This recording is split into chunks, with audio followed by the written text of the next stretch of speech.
You are what you eat. Yes, you are. നിങ്ങൾ എന്ത് കഴിക്കുന്നു അതാണ് നിങ്ങൾ. നല്ല തുടക്കം, നല്ല അവസാനം. Well start, good finish. വാരി വലിച്ച് നിന്നുകൊണ്ട് കാര്യമില്ല. നല്ല പ്രോട്ടീനുള്ള, നല്ല ക്വാളിറ്റി ആയിട്ടുള്ള ഭക്ഷണങ്ങൾ ഉറച്ച് കഴിച്ചാൽ മതി. ഒരു പ്രാവശ്യം കഴിക്കുന്ന ഭക്ഷണം ഒരു 3-4 പ്രാവശ്യമായിട്ട് നമ്മൾ കഴിച്ചാൽ, സീക്വൻസ് ആയിട്ട് കഴിച്ചാൽ നമുക്ക് ശരീരത്തെ പിടിക്കുകയും ചെയ്യും, ക്വാളിറ്റി ആയിട്ട് നമുക്ക് വർക്കൗട്ട് ചെയ്യുകയും ചെയ്യും. സ്പോർട്സ് ചെയ്യുന്ന, വർക്കൗട്ട് ചെയ്യുന്ന എല്ലാ മനുഷ്യരും ഫുഡ് പാറ്റേൺ, ഫുഡിനകത്തൊരു ഡിസിപ്ലിൻ നമ്മൾ തീർച്ചയായിട്ടും കീപ്പ് ചെയ്യണം.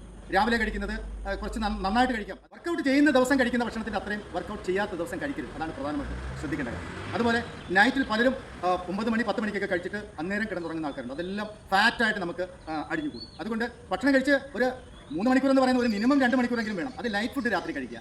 പച്ചക്കറിയോ പഴമോ ഒക്കെ ആഡ് ചെയ്ത് കഴിക്കുക. ഹെവി ഫുഡ് ഒരിക്കലും കഴിക്കരുത്. ഒരുപാട് നമുക്ക് അമൃത് കിട്ടിയാൽ പോലും അത് വിഷമാണെന്ന് പറയുന്നത് പോലെ ഒരുപാട് ഇഷ്ടപ്പെട്ട പൊറോട്ടയോ ഇറച്ചിയോ അൽഫമോ മന്തിയോ ഒക്കെ വാരി വലിച്ച് കഴിച്ചാൽ ഒരിക്കലും നമുക്ക് ഗുണത്തേക്കാൾ ഉപരി ദോഷമാണ് വരുന്നത്. അതുകൊണ്ട് you are what you eat.